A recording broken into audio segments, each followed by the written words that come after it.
Hey guys, this is Carrie with the Welty Environmental Center, and I'm here at Rhodes Arboretum in Beloit today to talk about what an arboretum is. So before I knew what arboretums were, I had actually driven by this park so many times and just thought it was any old park, like anything else that we have in the city.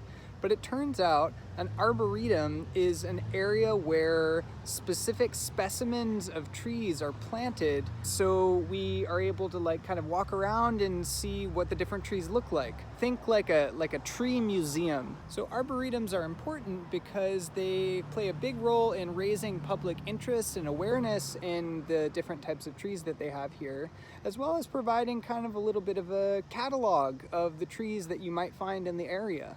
So I just want to take you around a quick little tour of this arboretum to look at the different trees that we have here and see if we can learn anything about them. So if you come take a look around Rhodes Arboretum in Beloit, you'll notice that in front of most of these trees there are plaques like this that tell you what the tree is and when it was planted and if somebody might have donated it or something like that. So this one that I'm looking at is an American linden, and I've gone ahead and found it in my little tree book right here. And if I'm looking at the leaves here and those little buds, found some pretty good examples of that right up here. So we've got those kind of longer, slender leaves, and then these big ones with the serrated edges right there. And then those little buds. Let's take a look at a few more. So here I am looking at a ginkgo tree, and these, according to my little book, can be identified by their kind of like fan-shaped leaves, as well as fruit that drops and creates a really foul odor. So here's that fan-shaped leaf. And my book also says that ginkgos tend to be up to about 3 feet in diameter, and since this one was planted in 1965, it looks like it's had some time to grow here and it's getting there.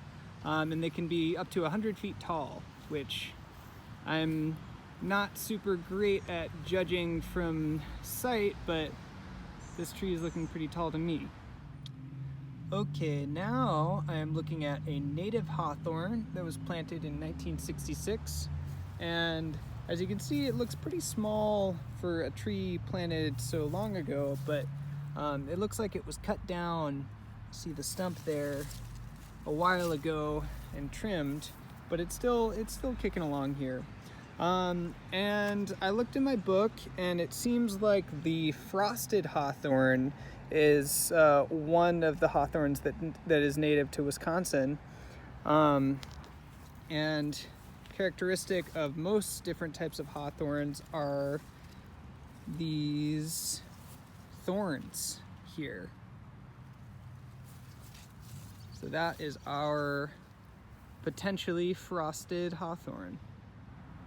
And we have tons more trees in this arboretum that you can check out if you're curious, but the last one I'm gonna look at today is one of my favorites. It is a willow. So you'll see here, I just think that they're so beautiful. They have these kind of long stems that kind of droop the leaves down, and they almost look like they're crying.